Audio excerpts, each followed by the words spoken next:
Welcome, my friends, to Inside the Minds of Authors. I'm DC Gomez, and I'm thrilled you're joining me today for a fun conversation with a passionate author. We're kicking off the program, like it's our tradition, with a short reading from the feature book.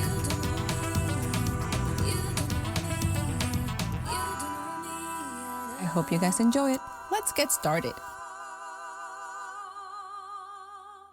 Hello, I'm Mack Little. I'm going to be reading an excerpt from my book, Daughter of Hades. It's a swashbuckling pirate adventure that follows the journeys of two pairs of siblings. One pair are escaping enslavement, and the other is escaping religious persecution in France. So here's an excerpt from the book. Ami lay in her hut on a bamboo couch pressed against the back wall fashioned from upright bamboo stems interlaced with leaves of cabbage palms. She drew the wool blanket under her chin and raised her feet, coaxing the tail of it under them, swaddling herself to soothe her undefined apprehension. Tonight, sleep became elusive, though from beyond the lofty thatched roof, she could hear the calming songs of night birds on wing. Laughing frogs chirped among the bromeliads. Crickets called their lovers. A jungle in concert sung a lullaby, but it seemed only a prelude in a cappella before the substantial score began. Ami held herself perfectly still. She scarcely breathed, waiting. It was as if the air held itself in suspense. Something was coming, someone, a change, and she and the whole world held its breath in anticipation. Her long dreads wrapped to a tight bun at the nape of her neck cradled her head as she lay seeking slumber. She squirmed and tossed, restless in the stillness. Her hair came undone. She sighed. It was no use. Ami sat up and combed her fingers through her rope locks, then gathered them up again, twisting and winding them up into a tight ball. Just as she tucked the ends of her hair in, the air moved. A gust of wind startled her. Her hands fell into her lap and her hair cascaded over her shoulders. Not knowing why, she looked toward the entrance of the hut, where the door, made from split bamboo, hung loosely on white hinges. Who could it be? It could not be her grandfather, Jojo. He had gone to Puerto Caguaya to barter with the smuggler Sobramonte and collect the letters he helped pass between Jojo and his brother in Barbados. Ami's uncle Badu had written months ago that he wanted to send his daughter Denny to join them in Jamaica, where the community of Africans and their descendants that had escaped their Spanish captors offered safe harbor. Ami had already prepared her hut to share with her cousin. She hoped the grandfather would bring back word that Denny had already sailed. Jojo had taken Ami's brother Kosi with him. He always got to go on the missions because he was older. As it was, she had to stay in the hollow with only chores to keep her busy. She had to help the Obeah woman tend the sick, create charms, as well as grow and prepare herbs for healing and the old rituals. When Ami grew up, she would be an Obeah woman too. It was a path chosen for her, but it was not her destiny. In her soul, Ami felt she was a warrior. She was meant to go on missions with her papa, Kosi. Ami was already 12, the same age as Kosi when he began to go on raiding parties to free slaves and guide them into the fold. She knew the way. Ami had accompanied her grandfather and Kosi into town many times to make trades and buy food they couldn't grow in cockpit country. Ami would carry as much as they would allow her to so that she could gain strength and improve her balance while navigating the steep and rugged mountains. It thrilled her to walk along the narrow shelves which wound round the edge of the gorge as it ascended down, down, down, so far down she could not see the bottom from the top. The big old trees rooted in the base of the deep pits grew tall, yet the gully plunge was so steep Maroons had to descend a ways into the sinkholes before they even reached the top branches. On those occasions, Papa Joe told her what she ought to do. Kosi showed her. He demonstrated how to be quick and nimble, traversing the deep pleats of the mountainside. After all this time, she could almost make her way blindfolded, which was the best way to learn because they often did their missions at night. Even Papa Joe said she performed better than Kosi did when he was her age. This gave her hope that he might allow her to do a mission soon. Dispelling these thoughts, Ami sat up and leaned her back against the wall of the bothy. She gathered her blanket round her once more and stared into the dark open space of her triangular hut. The trunk, pilfered from an abandoned plantation, sat silhouetted in the gloom like a squat sentry guarding the dwelling and its occupant. She watched the door to see what the wind would bring her. A current of air rustled the fronds of her roof. The irregular rhythm of the boughs creaked in crazy meter, startling me. She looked toward the window above her bed. Something or someone was out there. But when she climbed to her knees and peered out, she only saw the gloom of night. The darkness felt like a living entity. It filled the room and crawled upon her skin along the breezes which sighed into the hut and charged the air. Ami sat down again. The air grew cool and redolent of jasmine. A feminine-shaped essence formed an impression upon her senses. From the corner of her eye, Ami saw the simple gray dress, a white apron tied around the waist. She turned her head and looked directly at the vision.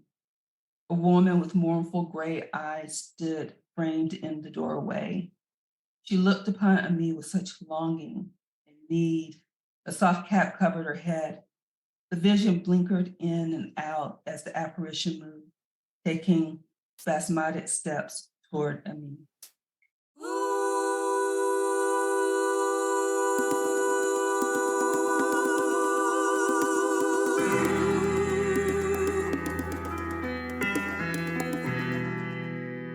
Hi, everyone, and welcome to Inside the Minds of Authors. I am thrilled you guys are joining us today. We have another exciting author and hope you enjoy this reading as much as I did. So we're going to jump in. Hi, Madame. How are you today? I'm great. I'm so glad to be here. I am so thrilled you're joining us.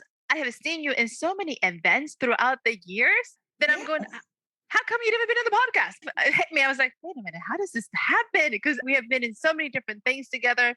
You are always been in full deck regalia every time I see you. You're always in character. It's so much more fun. So let's just jump into this book. Give us a little bit. Where did this story come from and what made you decide to write it? Well, when I was a teenager, I was a huge fan of historical romances. I kind of grew out of it, and a part of the reason for that was I didn't see a lot of characters that looked like me in the main roles. And so I kind of gravitated more towards the literary and historical fiction. And I really loved getting immersed in history and learning new things about it. And one day I read Diana Gabaldon's Outlander, and I saw that you can mix romance and historical accuracy in the same thing and teach readers something about history. And I was like, oh, wow, I like what she's doing. And then I came across Alyssa Cole, and she does romance novels with Black women as the main character. And I was like, oh, I loved her book so much. And I said, I wish there was more books out here like this for me to read. So not finding that many, I decided to write my own. So yeah, so I stumbled across the idea of the Maroons. I didn't know much about them. The first time I heard Maroons, it was associated with a group of people living in Florida, and I didn't really know much about them. And then I realized that these were communities of escaped slaves, and they held real power. They struck fear into the hearts of the Europeans, and it's particularly in Jamaica when the British invaded Jamaica to take it away from the Spains. The Maroons struck terror into the heart of the British, and they fended them off for 5 years. I wanted to tell that story. I wanted to So tell glorious past without getting bogged down in slavery and, the trauma of that. I wanted to write something uplifting and adventurous. you realize you have me teary-eyed right here because I'm like, oh, that is so good. And I think you just mentioned it. Sometimes we forget that there is that passion, there is that liberty, there is that hope. You can do the warriors, you can do the power, you can do that peace Mhm. and bring it to life. So, oof, congratulations. So good. You mentioned the series. How many books are in this series and what are you thinking of? Okay, so right now I have 3 books that are written. I have another book coming out early fall, I think, and it's a spinoff, and it follows the story of Baidu, an Igbo man, his life in pre-colonial Africa up to the time he was enslaved and his escape from slavery. It's told in a parallel storyline, and it's a novella. And then I have the sequel to Daughter of Hades, and right now I'm working on book 3, which is a prequel. So my vision for the series is to chronicle the British invasion of Jamaica and the wars with the Maroons, between the Maroons and the British. So I don't know how many novels it's going to take me to get there because I create characters that I fall in love with and I want to know more about their stories. It takes me on tangents like Lee. He's the main romantic character and he's Asian. You don't hear about the Asian populations in the Caribbean. So I wanted to explore their journey into the Caribbean. I think I'm gonna have to write a book about Lee and his journey to the Caribbean. You can go anywhere from here. Like you have all of these moving pieces that can be going and coming and spinning, which is beautiful. Yes. You It's have the passion. yeah, I have the passion, and the universe is so rich. That world, that era is so rich. And the people of color that lived on the margins of society, they had a rich life and they found fulfillment. And yeah, it's a world that we never really hear about. It's very uncharted and people don't know a lot about it. So the Mhm. fact that you're bringing these adventures, and I like that you're adding the romance and love into this. Yes, because we need escapist fare too. And I would like for even people who aren't marginalized to be able to envision people of color in these roles. So I want to spark the imagination of not just people that look like me. I want to spark the imagination of the mainstream and make them want to hear more stories and invent more stories, with people of color that are the main characters, I guess, or that play significant roles in their stories.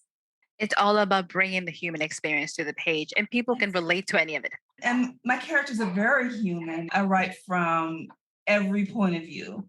So if I can write from a rich white guy's point of view and a poor black girl's point of view, I mean, anyone could do it because what I'm doing is I'm capturing their human essence and talking about their humanity.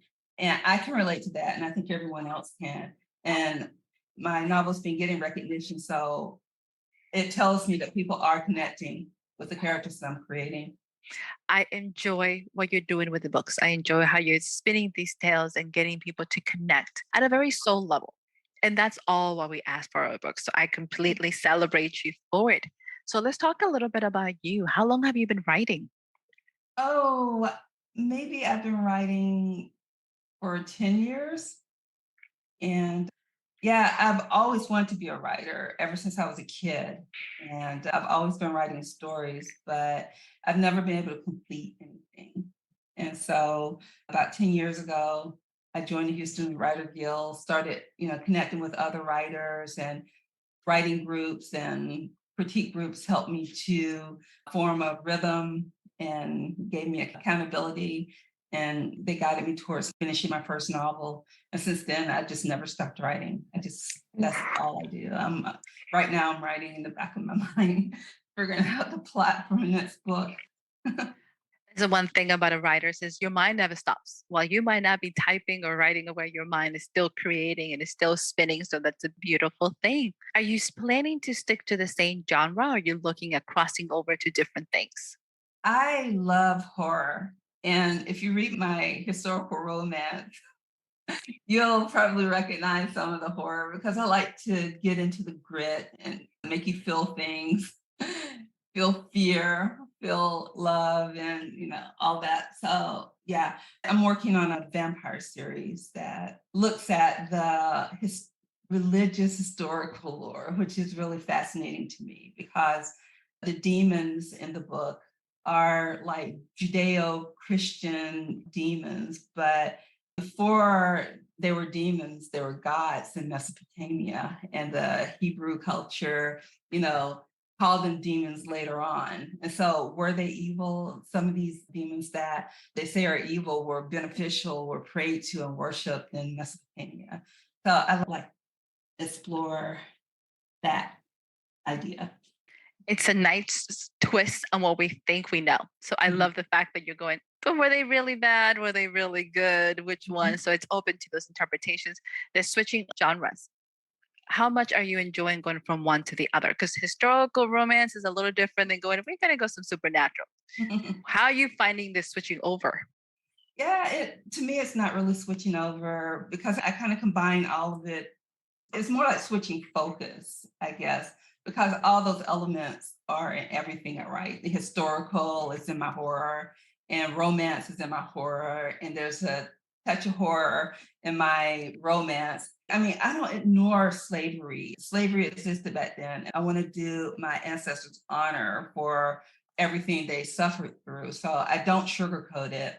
And I write it like a horror story, Some of the stories you hear about the enslaved people of that era, I tell you like the unvarnished, and I tell it like a horror story. They lived through this horror. It's a current throughout my whole writing, all these genres.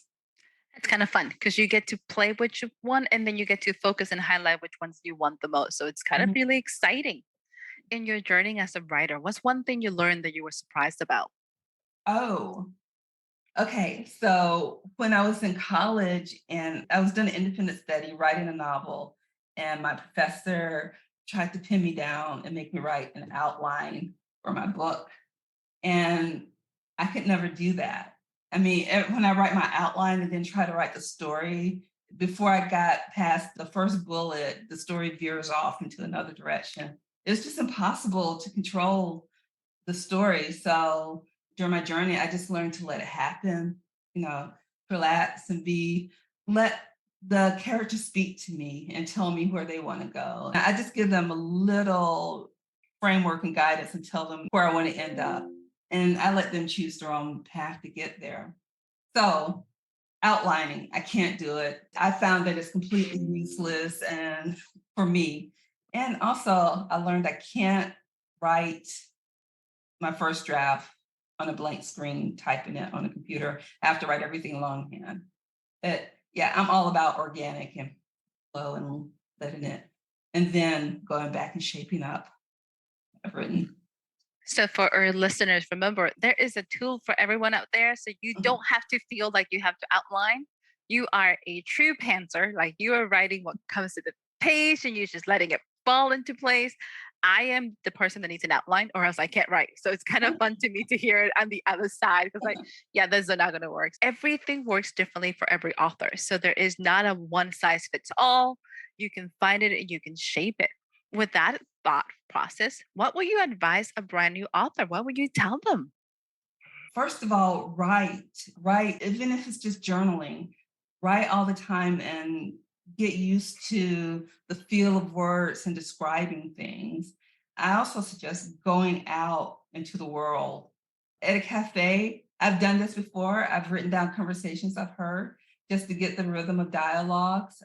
Travel, even if it's on YouTube or through Google Earth, travel and explore the world you live in. And my advice is to write and try to describe your surroundings, whether it's interior emotions or a tree that's outside your window.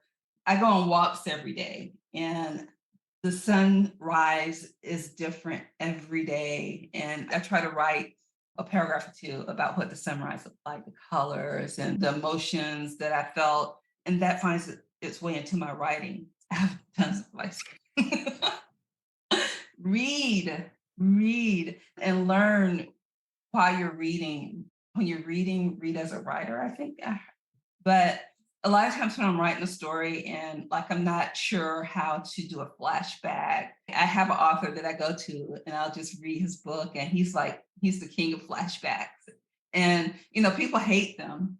So how do you write a flashback that's interesting, that's relevant, and that's seamless with the plot? So I look at him because he's John Irving. I think he's a pro at character development, and his characters always, are flashing back. So I read to learn. And Cormac McCarthy, they say he writes Westerns, literary fiction, but a lot of it's like horrific. Like Suttree is one of his novels, it's like a horror novel. And he writes horror with such beautiful prose and description. It's like horrifying, but gorgeous. I can't take my eyes off of it. So yeah, learn from your favorite writers. Huge advice for everyone, because sometimes we read to immerse and entertain ourselves. When you can switch gears and read it as a student, you get so much information out of it. You'll be able to kind of figure it out. Oh, that's why that worked. And this is why I love it. So great advice to everyone. And definitely write. I love the fact that you went to a cafe and you wrote down notes. How many times do people say, I can't write dialogue? And you ask them, it's like, have you tried to write it down? They look at you like, what? Go out and write it down. It's a great practice. So yes. Where can our listeners find you? Where they can find more about the books? Tell us. Okay. My website is mack-little.com. You can sign up for my newsletter there. And advanced copies of my books are going to be coming out. So you have an opportunity to get an advanced copy of the next novel coming out. I'm on Facebook as author Mack Little. And my handle on Twitter and Instagram is @ZenBaby. And ZenBaby is spelled ZenBabie. Nice. So go ahead, listeners, go ahead, pick up the Fabulous Miss Back's books. Join her newsletter, get information how to get connected, how to truly find out more about this. I am so excited about your works. I'm so excited about you bringing and everything you have coming on, which is awesome. So before you leave us, are you ready for the lightning round? Oh my gosh. Okay. Easy peasy. Do not think too hard about this. Ooh, woosah. All right, here we go. Early bird or night owl? Early bird. See? Easy. Ebooks or print? Print. Okay. Android or Apple? Android. Nice. My kind of lady. Thank you. Thank you. Spicy or sweet? Ooh, sweet. Okay. So now, switching a little gear, this is about your book itself. Mm-hmm. If your main character had a theme song, what would it be? Oh my gosh. A theme song for Denny. No idea. Oh, that's a good one. With You, I'm Born Again, I guess. Ooh, that's a good one. Nice. Love it. All right, madam. Do you have any closing remarks for us? No, just support your local authors. Go out and read Daughter of Hades. It has something for everyone. It has adventure. It has romance. It has history. Yeah. If you're a person of color, it has characters you can relate to. If you're not a person of color, it has characters you can relate to. And give a Black author a chance. Aw, go ahead, listeners. Make sure you pick up the Fabulous Miss Back's book. Madam, thank you so much for joining us. It's been such a pleasure. Thank you. To our listeners, make sure to go ahead, check out Miss Mack. Make sure to like this episode, review it, share with a friend. You know, we're always better when we're growing together. If you're still interested in joining the Patreon community so we can have more fabulous authors, go ahead and check the link on the comments to make sure you don't miss anything. And I'll be back next Monday with another amazing author. Bye, everyone.